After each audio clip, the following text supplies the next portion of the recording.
Good morning, good afternoon, good evening, YouTubers. This is Jerry Diamond with How to Get Out of Babylon. Flat Earth Homeland, baby. You know, there's a crazy station channel, um, Flat Earth Nation or Reria de Laurentis or something like that. I have not looked up what that means, but just on the subject of flat Earth and whatnot, he's got a massive amount of information. I've talked about him before, but just a shout out to him. A lot of good, solid stuff. A lot of things that have been swept under the rug, hidden historically. You know, the Grand Canyon tunnels that James Wesley Baden Powell. No, that was the Boy Scout guy. Anyway, Wesley Powell, I think, was the guy's name that first scouted and searched out the Grand Canyon, and just a lot of the mounds around the country and the different fortifications, bizarre stuff. This guy has a lot of information on a lot of that. So last I heard, a couple things was that the UN was given the Grand Canyon, yippee-ki-yay, and something even more recent than that. But anyway, a lot of weird things going on, a lot of things being discovered. Antarctica, supposedly buried cities, entrances to the underworld.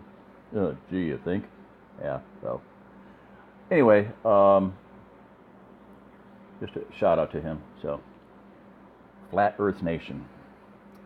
And on that subject too, I've got a lot of stuff on screenshots I want to get out. I mean, there has been some phenomenal things coming out. And I believe, I've said before, that probably going to accelerate the amount of things that are going to be done with infrared filters. Already, exactly what I said. I predicted that there would be a lot of further photography. Well, instead of 273 miles, 500 miles. Yeah, so stick that in your global pipe and smoke it, baby. Apple cider vinegar. All right, so back to the survival quotient idea test, and I'm going to try to get about 15 minutes out here. I don't know how long I have, so we'll do what we do. I think it was when Obama was being elected the second time, and I, again, for the umpteenth time, felt like the world was coming to an end, or, it was the end of civilization as we knew it. Things were probably going to change, go upside down, and at that point in time, I said, I've done what I could do. We have the people around us that we have around us. We have collectively the things that we have gathered to help everyone survive all these decades. And for a lot of us, I'm actually, having started in 1980, a relative newcomer. So think about that. When you think you've been buying stuff and sticking it in a closet for 2 years now, or 3 years, or 5 years, or 10 years, or 15 years, or 20 years, even with everything I've done, I don't give many of us a lot of hope. I think we're going to see a lot of miraculous things happen. But division, animosity, hatred, anger, those are all works of Satan, of the devil, whatever you want to call him, the enemy. So we need to pull together. We need to help each other. We need to be humble. We need to be giving. We need to be forgiving. 1 Corinthians says that love, endures. It doesn't take account of wrong. So just on the subject of unity and helping each other, that's where we got to be. So think about the best person you've ever had in your life. Husband, wife, a friend, somebody that had a lot of capability, and there are a lot of people out there. I've mentioned a couple. Guy can shoot a monolithic dome with both concrete and spray foam and mix the concrete and blah, blah, blah. Has the form, Yeah, I'd love to see him get here. Come on out, George. And he wants to. So,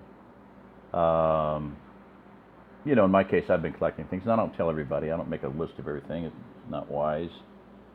I've bragged on a few things and lost a whole bunch of things because of it. So, my brother-in-law bragged on his Vulcan breaker bar.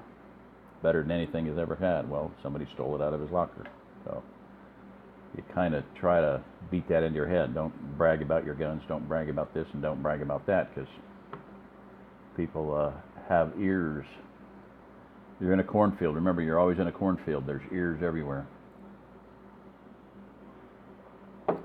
So, and don't make empty threats. Don't make stupid threats. I learned that from a Vietnam vet.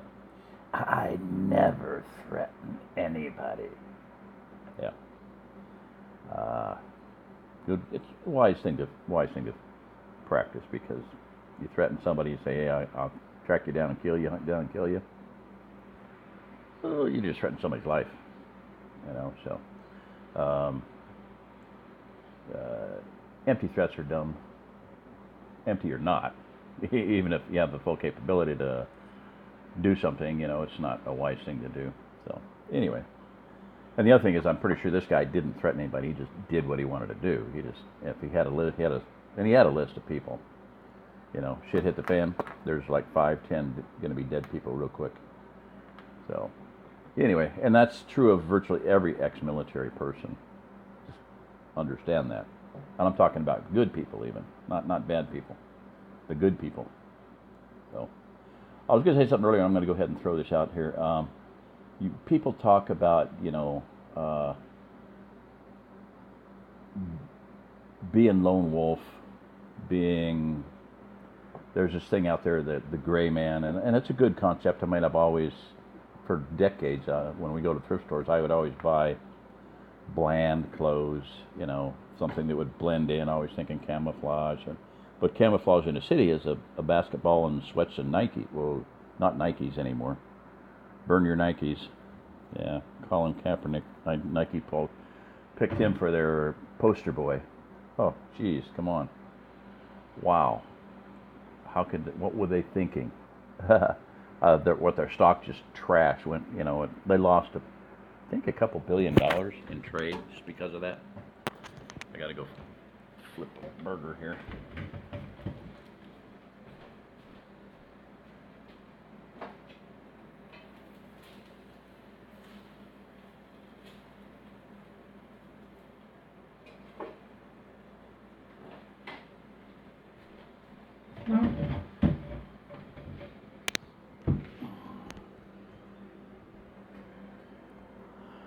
So, the point I wanted to make is that even Special Forces, there was a letter, I believe it's still printed, the Resistor. You can look it up. It was printed by active duty Special Forces on the base, Fort Bragg.